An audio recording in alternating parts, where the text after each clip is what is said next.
Iglesia. Bien, Sago, estamos bien. Gozosos y en poder. Firmes hasta tu gloria ver. Amén. Yo no sé, parece como que aquí, de este lado está el lado que fluye de Chinier. Y de este lado como que está las 7 vacas flacas de ¿Qué es lo que está pasando? Habla con el pastor caballero a ver qué está pasando de este lado. Claro. Oye, ustedes son como mucha iglesia que tiene su asiento fijo ahí. Exacto. No pagan un amigo cuando se sienta ahí, ¿verdad?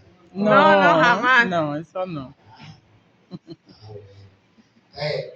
Si es su asiento fijo, trate que también su asiento fijo sea en el reino de los cielos. Así Amén. porque esto se va, lamentablemente, esto se va a destruir todo. ¿Verdad? Bueno, para mí es un privilegio estar aquí esta mañana. Ahí viene el anuncio que en la campaña juvenil va a dar mi amigo Edison Tavera, su hombre de Dios. Te van a aprender muchas cosas con él, pero sobre todo, cada amigo y amiga que venga aquí cada noche va a escuchar la palabra de Dios con poder del Espíritu Santo. Amén. Amén. Y eso es así, hermano. Así que hoy no es un secreto para nadie que la juventud está perdida. El diablo, hermano, se ha ensachado tanto con la juventud del mundo como dentro de la iglesia. Porque a veces nosotros proyectamos las campañas solamente para gente de afuera. Yo le estoy dando mente ahora, se me fue una cita bíblica. Yo se lo voy a enseñar con el hermano José. Donde Pablo habla, creo que en el libro de los Romanos, o Corintios, donde él dice que también los miembros de la iglesia necesitan ser evangelizados. Yo le voy a mandar la cita. Pablo lo dice, sí mismo, claro. Creo que la nueva versión internacional lo dice más claro. Y a veces nosotros decimos, dimos una campaña y no se bautizó nadie. Y sentimos que fue una derrota, como un fracaso. No. Hubo muchos hermanos que pensaban, que lo he escuchado yo por testimonio, que pensaron una semana antes de esa campaña irse de la iglesia. Y cuando el Espíritu Santo lo tomó, en esa semana de campaña, entonces, no, yo tengo que arreglar mi cosa contigo. Voy a buscar qué para el mundo, si Dios me está hablando. Entonces es una victoria. Amén. Cuando un hermano, una hermana no se va de la iglesia y se fortalece en el Espíritu, es un logro para el Espíritu Santo y para la iglesia. Por lo tanto, a veces, hermano, las campañas son también para los de afuera y también para los de adentro. Yo creo que está listo allá la diapositiva de la hermana. Vamos a ver algunas cosas que nosotros a veces pensamos que estamos haciendo bien, pero a veces lo estamos haciendo mal. Discipulado. Para usted, ¿qué es la palabra discípulo? Un seguidor de Cristo. Ok, ¿hay alguna opinión más? Dígame, hermano. Un seguidor es un seguidor de Cristo, pero ¿cómo somos seguidores de Cristo Jesús? Cuando salimos a predicar, salimos a dar estudio bíblico, salimos a ver a las personas que están enfermos y si hay que darle una ayuda, hacérsela como el Señor quiera que nosotros se la hagamos. Okay. Eso es un seguidor. Usted está hablando de un seguidor, no de un discípulo. Claro, un seguidor de Cristo y un discípulo, porque el buen discípulo hace eso. El buen discípulo predica y ayuda a los demás. Claro, predica y ayuda a los demás. Yo no puedo darte una cantidad alta, pero te voy a dar como yo puedo. Okay. Yo no puedo comprarte, vamos a suponer, una receta alta, pero te voy a ayudar. Si tengo que irte a limpiar la casa, si tengo que irte a lavar la ropa y también una obra de caridad. Una obra de caridad y si no puedo comprarte una receta alta, pero puedo ayudar con lo que puedo. Amén. Ese es un buen discípulo. Aquí, hermana. Bueno, para mí un discípulo es que represente a los seguidores de Cristo, a los que van siguiendo a Cristo, que son seguidores. Es haciendo las cosas que Cristo hizo, haciendo todo lo que Cristo hizo, que representemos que somos hijos de Él. Para mí es un discípulo. Amén. Yo voy a hacer una pregunta a la iglesia. ¿Cuál es la diferencia entre un predicador y un discípulo? ¿Cuál es la diferencia? Aquí. El predicador viene siendo un maestro. El discípulo viene siendo el estudiante. El estudiante. Ok, allá. Eso mismo iba a decir, el discípulo está aprendiendo. Ya el predicador ya aprendió un poco, aunque no sea todo, pero aprendió ya. El discípulo está aprendiendo, porque ya el predicador ya sabe. Ok. Muy buena la opinión. Pero vamos a ver qué dice la Biblia. Miren, hay una preocupación en la iglesia a nivel mundial y es el alto nivel de desertación que la iglesia tiene. De los hermanos que se han ido de la iglesia. Y haciendo mucho análisis de mucho, hay algo que nosotros no estamos haciendo bien como iglesia. ¿Usted sabe qué nosotros no estamos haciendo? No estamos discipulando. Estamos predicando. Estamos llamando a la gente a escuchar la verdad. Pero no estamos discipulando. Que son dos cosas muy diferentes. Lo voy a explicar con la Biblia. Dice la gente que cuando Jesús oró, llamó a ¿cuántos discípulos llamó Jesús? 11. 11. ¿Dónde dice que llamó a 11? Eso es un error. Señores, Jesús llamó a Judas. Sépalo bien, Jesús no llamó a 11. Jesús llamó a Judas. Y Mateo capítulo 10 dice que Judas participó de todos los milagros. Es decir, Judas sacó demonios, oró por alimento y dio oro.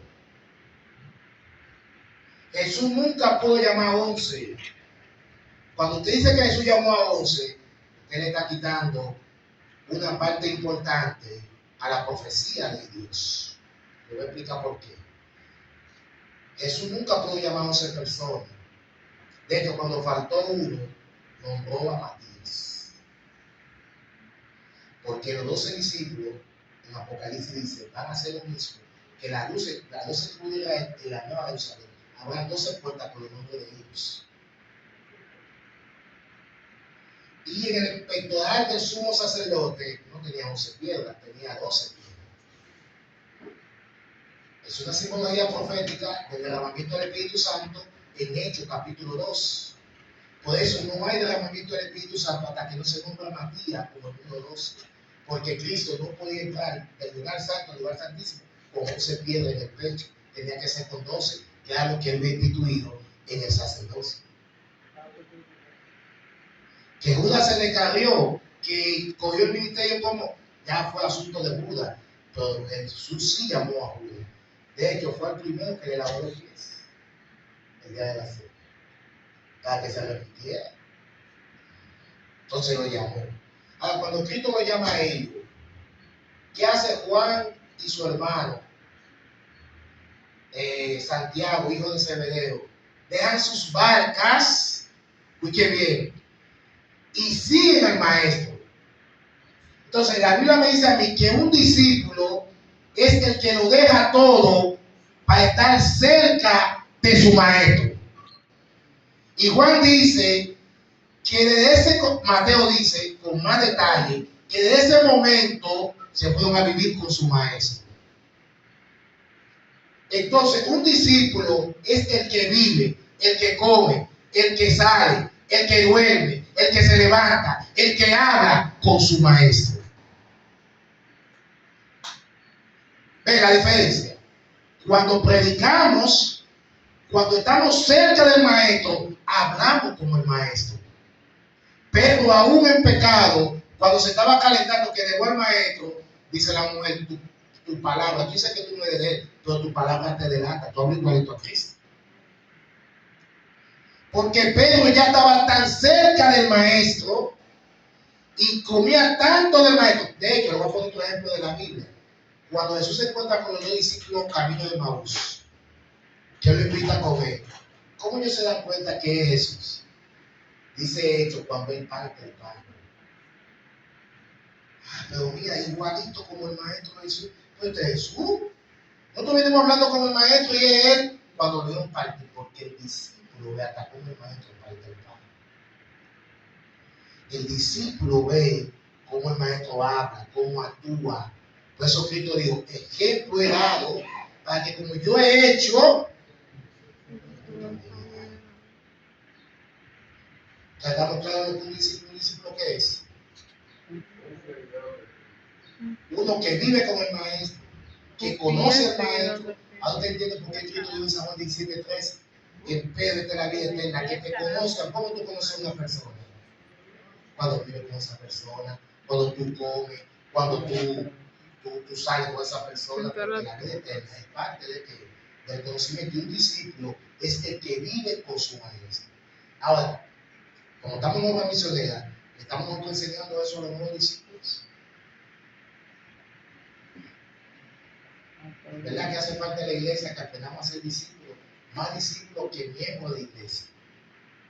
Ya hay iglesia, por ejemplo, en San Pedro Macorís hay una iglesia que está implementando lo que es hacer discípulos. Y le está yendo bien. Hay un nivel de deserción de la iglesia al menos. Todas las iglesias que aplican a ser discípulos. De hecho, Cristo dijo, a ser discípulos. Ese es el mandato. Vayan y prediquen, pero hagan discípulos. ¿Cómo hacer discípulos? Enseñar a la persona todas las cosas que yo le he enseñado. Y que vengan a vivir conmigo, acercarlo al maestro. No a la iglesia, no a la membresía, acercarlo al maestro. ¿Qué dijo Andrés cuando encontró a Pedro? Andrés, ¿qué dijo Andrés? Hemos encontrado al Mesías. Eso hace un discípulo. Pero Andrés no lo llevó a Pedro ni a los otros, ni a Natanael lo llevó a una iglesia, lo llevó al maestro. Pero ¿y cómo es el Mesías? No, ven, prueba y ven a vivir con el maestro. Tú te vas a dar cuenta de lo mismo que yo me he dado cuenta quién es el Mesías. ¿Y qué pasó con él? Dice que se quedó con el maestro todos los días. Entonces, ¿un discípulo es qué? Uno que vive cerca del maestro, que aprende del maestro cómo comer, cómo vivir y cómo hacer las cosas. Dale hacia adelante. ¿Cuál es la misión prioritaria de la iglesia? Evangelizar. Todo lo que la iglesia haga tiene que ir en alcanzar a la persona, porque para eso fue diseñado el plan de salvación. La misión de la iglesia, ¿cuántos de ustedes creen que en el Antiguo Testamento también se predicaba el evangelio? Claro que sí. En el Antiguo Testamento, cuando entró el pecado, había que proclamar Génesis 3:15, que era que el Mesías iba a venir, iba a aplastar la cabeza de Satanás, pero que Cristo iba a vencer. Eso es lo que tenía que predicar. Esa era la verdad presente en los tiempos de ¿quién? De Adán. Por eso usted ve que el tema principal en la vida de Adán es el sacrificio. ¿Recuerdan? Génesis capítulo 4, Caín y Abel. ¿Cuál es el tema principal? ¿Cómo era la ofrenda y cómo era el sacrificio? Porque la verdad en ese entonces era Génesis 3:15, que el cordero tenía que venir a morir. Hablamos 29. Y aquí el cordero de Dios que quita todo el pecado del mundo. Y había que proclamar eso. En los tiempos de los cuales era la verdad que Dios envió para predicar. Que el mundo se iba a acabar con ¿qué? Con agua. Ese era el evangelio. El arca era el arca de salvación. Donde todo el que acudía al arca iba a ser salvo. Muchos rechazaron la salvación del arca. Y en los tiempos de Abraham, ¿cuál era la verdad que había que proclamar? ¿Cuál era la verdad en los tiempos de Abraham? Que venía la descendencia y que la descendencia de Abraham iba a ser como la estrella del cielo, que tanto abarcaba la tierra como los ciudadanos del cielo cuando Cristo venga. Y así sucesivamente. En los tiempos de Moisés, ¿cuál era la verdad presente?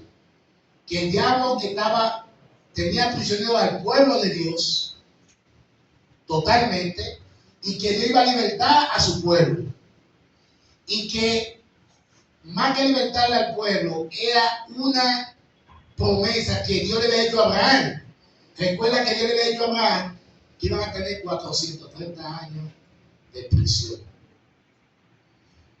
y que Dios que lo libró con mano poderosa.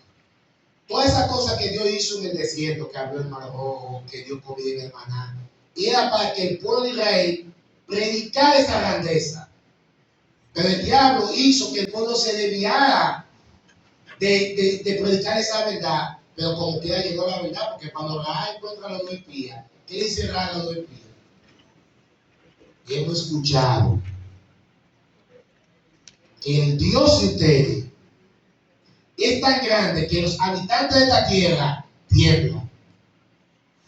Y hemos escuchado los grandes prodigios y las grandes maravillas que Dios ha hecho en el pasado, el Dios de ustedes. ¿Llegó el evangelio, sí o no?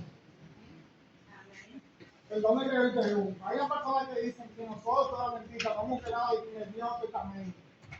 Porque si no guardamos los 10 mandamientos, seguimos que estamos estados. Hay una gente que dice que eso lo dice para gente del Nuevo Testamento. Eso no es verdad presente, dicen algunas personas que se dio abominación. Lo que pasa es que sin el Antiguo Testamento no hay Nuevo Testamento. Eso que yo le digo. Porque cuando Pablo habla que las escrituras fueron para nuestra enseñanza, se refiere al Antiguo Testamento, porque el Nuevo Testamento no estaba escrito. Cuando Pedro dice la palabra de Dios más segura y más era palabra profética, está hablando del Antiguo Testamento. El asunto es con el problema que nosotros creemos o no creemos, es que la mayoría de las personas entiende, Colosenses capítulo 2, que hubo una ley que fue clavada en la cruz. Ahí que todo el mundo se enfoca. Pero sería verdad, es cierto que fue una ley, Jesús clavó una ley en la cruz. Sí, es verdad. Pero ¿cuál ley? La ley ceremonial. Mateo capítulo 28 dice que el viernes, que Cristo murió un viernes, media día, la Pascua. Estaba la Pascua. Por eso Pablo dice, nuestra Pascua es Cristo. Todo estaba profetizado. Lo mismo que comieron el pueblo de Israel cuando estaba prisionero con la hierba amarga y el cordero asado.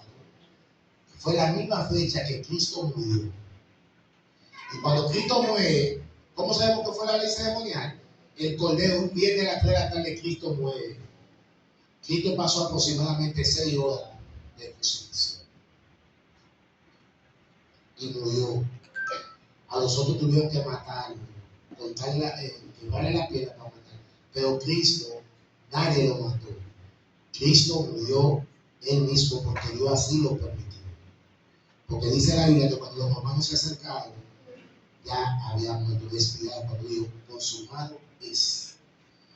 Entonces, esa ley, cuando el cordero sale corriendo a las 3 de la tarde, que era la hora del sacrificio, porque había 2 horas, a las 9 de la mañana y a 3 de la tarde. No es coincidencia que Cristo fue crucificado cuando Pilato lo condena a las 9 de la mañana.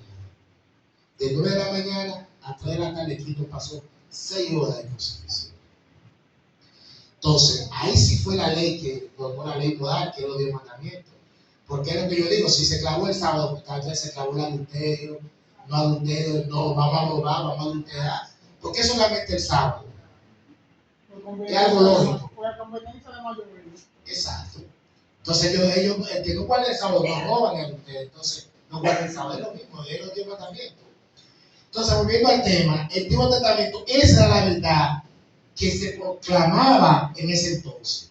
Entonces, en la creación, el ser humano adquirió el modelo como divino, fue hecho a imagen y semejanza de Dios. Fue uno de los ataques del diablo con los idólatras, que el hombre crease dioses ajenos. Por eso Dios detestaba tanto a los que adoraban dioses, porque los dioses querían reemplazar el lugar de quién, de Dios. La nación de Israel fue elegida, ¿fue cómo? Y separada por Dios para ser depositaria del evangelio en símbolos. ¿Qué símbolos? Mire, todo lo que en Éxodo capítulo 40, todo lo que el santuario apuntaba, todo apuntaba a la vida de Cristo. Y eso era lo que Israel tenía que predicar. El santuario en símbolos. Todo simbolizaba el santuario. El atrio, que era la parte que era de afuera, representaba a los pecadores. Dice el salmista que Cristo vino y vivió dentro de los pecadores, el Hijo del Hombre, el Hijo de Dios. El lavacro representaba el agua y también el bautismo de Cristo. El lavacro, donde el sacerdote se lavaba la mano. El altar de sacrificio representaba el lugar donde Cristo iba a morir, donde se sacrificaba el cordero o el palomino, dependiendo de la condición económica del adorador. San Juan 1:22 dice: he aquí el cordero que quita el pecado del mundo. Israel tenía que proclamar que ese cordero representaba uno que venía. Y no lo hizo. Por lo tanto, esa era su misión. Dale hacia adelante. Israel debía ser la cabeza. ¿Qué debe hacer Israel? La lámpara. Una luz para aquella generación. Imagínense, hermano. Yo a veces me imagino el pueblo de Israel con la ayuda del Espíritu Santo, predicándole a todas las naciones cómo Dios abrió el mar.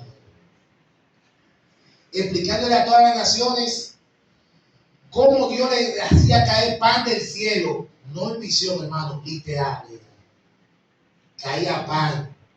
Cómo el pueblo de Israel predicándole a sus naciones vecinas, cómo su ropa no se envejecía, cómo sus zapatos no se gastaron. Van a ser una gran luz, una gran representación divina para Dios. Hacia adelante. Lamentablemente, ¿qué pasó? La experiencia de Israel fue arruinada por tratar de imitar al mundo de esos días. Y si usted lee, hermano, detenidamente el libro de Deuteronomio, Moisés hablándole al pueblo, yo digo, pero aún así ellos se desviaron de la verdad. Porque Moisés le dice a ellos, mire, en Deuteronomio capítulo 28, si ustedes siguen los mandamientos de Dios, van a traer bendición. Pero si se desvían del camino de Dios, esto le va a traer maldición. ¿Sabes lo que Moisés le dice al pueblo? Porque Dios sabe que ustedes se van a desviar del camino de Dios. Antes de que el pueblo hiciera la desobediencia, ya Dios, claro, Dios lo sabía, pero Moisés lo está diciendo a ellos mismos. Ustedes se van a desviar y van a traer maldición. Y en vez de ser ustedes la cabeza de todas las naciones, van a ser la cola. Y Dios va a traer toda la enfermedad y toda la maldición que le trajo a las naciones que están al lado de ustedes. Dios la va a traer a ustedes. Israel fracasó. Fracasó tanto que en el año 34 de la era cristiana, cuando matan a Esteban, la nación de Israel ya no es la nación elegida y separada que Dios eligió. Como nación, ya no. Entonces surge Pablo como el predicador de los gentiles. Ahora el pueblo de Dios está formado. Miren con cuál era la idea de Dios. Era que Israel proclamara el evangelio a todas las naciones, de toda tribu y lengua, como Jesús manda en Mateo 28. Como Israel fracasó, entonces ahora Dios rechaza a Israel como nación. Entonces ahora el pueblo de Dios está compuesto por gentiles. Por eso Pablo sale a predicarle a los gentiles. Y en el mandato divino dice que había que predicar primero por Jerusalén y luego por Samaria. Y en Jerusalén se predicó y mataron al Mesías. ¿Qué dice Juan? A lo suyo vino, al pueblo de Israel vino y no lo recibieron. ¿Cuántos de ustedes creen que la primera venida de Cristo tenía fecha? ¿Cuántos de ustedes creen que tenía fecha la primera venida de Cristo? ¿Cuántos creen? Y si yo digo que sí, que tenía fecha. Daniel capítulo 9. De las 2310 semanas, dice el ángel Gabriel, que una semana determinada para quién, para tu pueblo, y en la media de esa semana, 3 años y medio, le quitarán la vida al Mesías, y no por sí mismo. cumplió. Y ellos no sabían, hermano. Eso estaba, ellos siendo guardianes de la ley. Esa profecía estaba en los anales del templo. Y cuando Cristo tuvo 8 días de nacido, que José y María lo llevan al templo, el sacerdote, que es el encargado de estudiar la Biblia constantemente, no se dio cuenta que el Mesías, que se estaba cumpliendo una profecía. Ni el rey Herodes, ni las naciones, ni la iglesia se dieron cuenta que la profecía se estaba cumpliendo. ¿Quiénes fueron los que se dieron cuenta? Unos pastores, unos sabios, cuando ven la estrella de Belén, que ahí se cumple la profecía de Dios, capítulo 22, con Balaam. Son ellos cuando dicen, ¿dónde está el rey de Belén que ha de nacer? Y el rey le dice, no sé, miren, averigüen, si ustedes lo saben, ustedes no lo hacen saber. No sabía nada. Pero grande es ese sacerdote que aún coge al niño Jesús, al Mesías, al Hijo de Dios, a Dios hecho un niño, lo está cargando y no se está dando cuenta que está cargando al Mesías. El que vela, el sacerdote que está para predicar la salvación, para ayudar a la gente al camino correcto, está cargando a Dios en sus brazos, no se está dando cuenta que tiene a Dios en sus brazos. Le echa la bendición. ¿Y quiénes son los que se dan cuenta que ese es Dios y que es el Mesías? Simeón y Ana, eso lo dice Lucas. Pero todavía Simeón carga al niño y dice la palabra, dice, ahora mis ojos han visto la salvación de Israel. Ahora tu siervo puede morir tranquilamente. Le dice a María, tú te deleitas con él, pero tú sufrirás cuando él lo traspase. Está profetizando la vida, el ministerio de Cristo y su muerte. Y todavía es así. El sacerdote está en la nube. Y Ana, que era una viuda joven y ya anciana, también dice una profecía. Y nadie se da cuenta que el Mesías está ahí. Bueno, a veces nos pasa lo mismo. Que nos ocupamos tanto en la cosa de la iglesia, de la familia, y nos olvidamos que Cristo está en medio de nosotros. Le pasó al sacerdote, le pasó a Herodes y le pasó al pueblo. Por lo tanto, el pueblo no apreció, porque a los suyos vino, y a los suyos que No voy a recibir. no recibieron a que tenían que recibir. Tenían una expectativa diferente con el Mesías. Tenían una expectativa de que el reino iba a ser en esta tierra, pero Cristo no podía plantar un reino en esta tierra donde reina la muerte, la maldad y el odio. El pecado tiene que ser, como dice Apocalipsis, arriesgado para un nuevo mundo, para un nuevo Edén. Un nuevo Edén no, va a bajar el mismo Edén. Porque yo digo que el Edén tiene un sub y baja. El Edén estuvo en el cielo antes de la creación. Porque dice ahí Ezequiel capítulo 28 que Lucifer se paseaba por el huerto de Dios. Y la palabra huerto de Dios es la misma palabra Edén que se traduce en español. Subió, Dios se lo llevó. Y vuelve, dice Apocalipsis, que vuelve y lo trae otra vez. Ahora, en el Nuevo Testamento es muy diferente. Los discípulos recibieron la comisión de ir a todo el mundo y proclamar el mensaje de ¿qué? De salvación. Esa era la misión de la iglesia. No había otra forma de la iglesia. Y ustedes saben la historia, ¿verdad? Cómo Felipe predicó, le predicó al etíope y le predicó a mucha gente. Dale hacia adelante.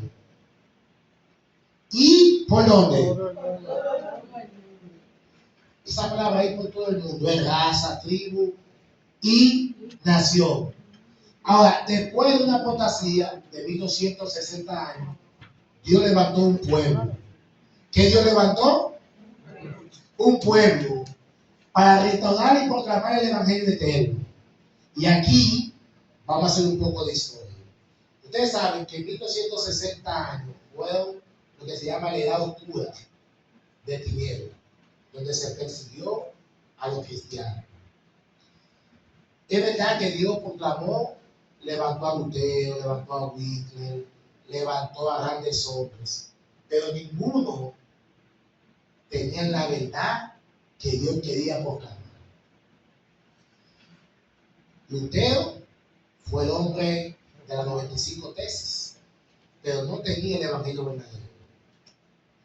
Wycliffe, Calvino creían en la salvación, pero no tenían el evangelio verdadero.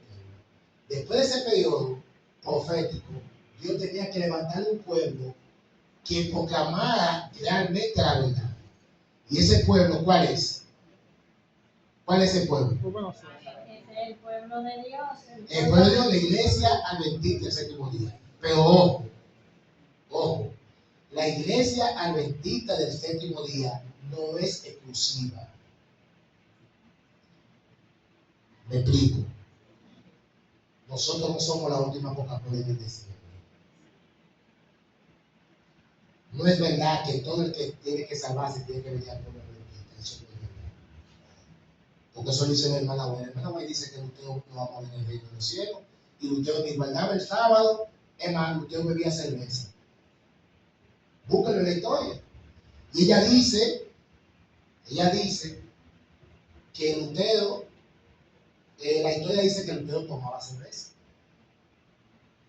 Y se casó. Y ella dice que lo amaba en el cielo.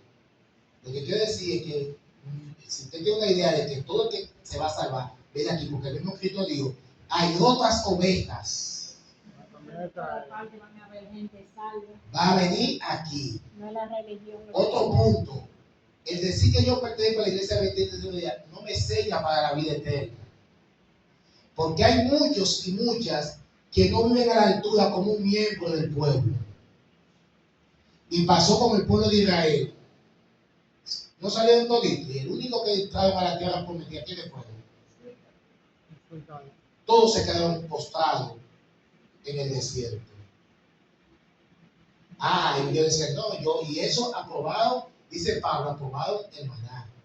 Vieron la grande milagro de Dios, como quiera se perdieron. A los que dicen que hay que ver a Cristo, si yo he visto a Cristo de ahí a ahí, yo me salvo.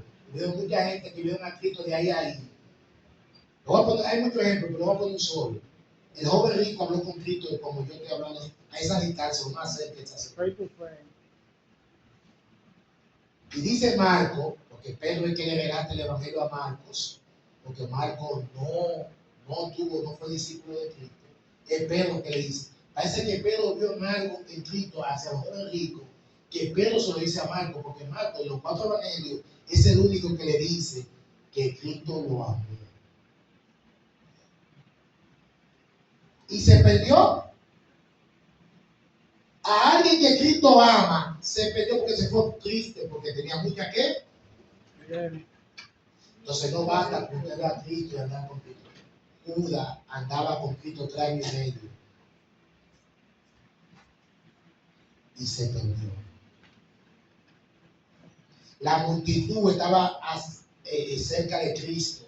Y la única persona que tocó a Cristo y salió poder de él fue la mujer que tenía el flujo de 12 años. Eso quiere decir que todo el que estaba cerca de Cristo no tenía fe, simplemente estaba pasando. Por eso yo ando con el que sana, con el que da comida, el que da hay muchos que están por comer maestro, por el pan. ¿Qué Cristo dijo en Juan capítulo 12? Que los persiguieron cuando se le acabó el pan. Yo sé que yo ando detrás de mí, no por lo que yo digo, sino por el pan. Por comida, por beneficio. Entonces, eso es parte también del discipulado. En estos días finales, Dios encomendó a los adventistas el séptimo día la tarea de proclamar la gloriosa verdad en relación al ministerio de Cristo en el santuario como y su obra final de redención de los perdidos. Ustedes saben una cosa, hermano, para que ustedes vean qué es lo que hace la diferencia entre nosotros y las demás religiones.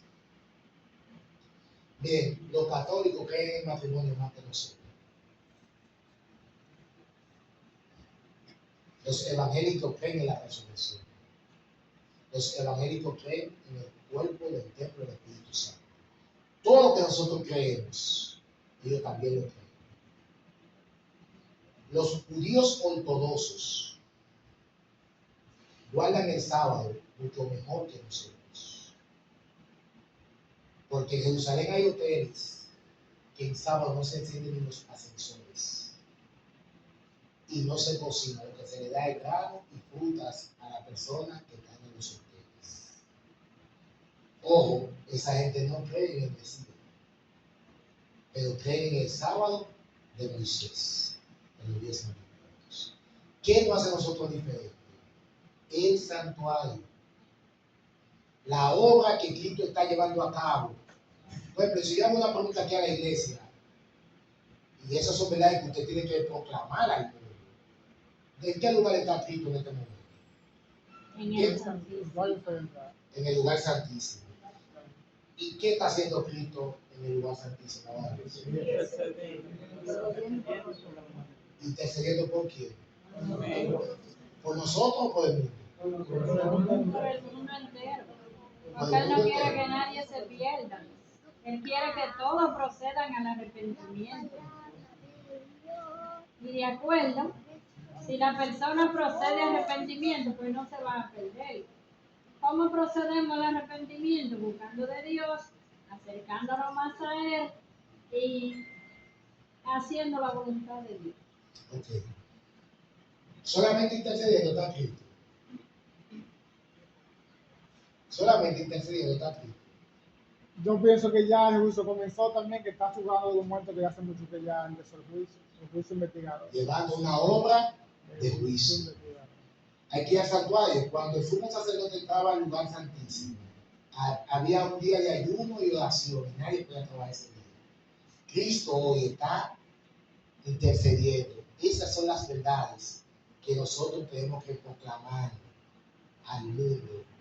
Que hay esperanza en quién? En Cristo. Que las puertas de la gracia están abiertas. Y que un día, si se muere la persona o Cristo viene, ahí se acabó todo. Eso es lo que está haciendo Cristo ahora. Y después, cuando yo venga, otra vez que me invite, quizás este año, el año que viene que venga, yo les voy a explicar lo que es el juicio investigador. Que muchas personas dicen, oye, si ahora mismo se está pasando el caso mío en el cielo, eso es imposible. Eso es imposible, con mucha cita bíblica, eso es imposible.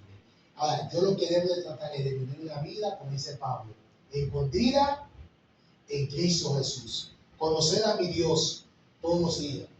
Y yo proclamar las grandes verdades. Amén. Mira lo que dice la Hacienda del Señor en el evento de los últimos días, página 43. Ella dice, nosotros, los adventistas del séptimo día, han sido elegidos. Hermano, tú has sido elegida. Qué privilegio por el cielo. Y tú, hermano, elegido por Dios como un pueblo, ¿cómo? Particular. ¿Separado de dónde? Del mundo. Nosotros no somos del mundo, dijo Cristo. Nosotros somos de Dios. Nada de lo que el mundo haga nosotros debemos de hacerlo. Nada. Le ha encargado, sí, hermano, usted le ha encargado que proclame al mundo la mayor suma de verdad que se haya confiado alguna vez a seres mortales. Las advertencias más solemnes y terribles que yo haya enviado alguna vez a los hombres. Hermano, nosotros tenemos que proclamar con amor, pero tenemos que proclamar el Evangelio. A diario se mueren muchas personas que se van sin Cristo. Y nosotros durmiendo en el confort del Evangelio. Ya yo conozco la verdad, ya yo me alimento de la verdad. Pero hay cientos de gente muriendo allí. Muy cerca de ti hay un hogar con problemas, un joven con depresión, intentándose quitar la vida. Nosotros somos llamados a orar con esa persona. Nosotros somos llamados a orar con nuestros vecinos, con nuestros compañeros de trabajo, en la universidad, ser una luz. Y la gente se va a acercar. Nosotros vamos a proclamar ¿qué? Las grandes verdades.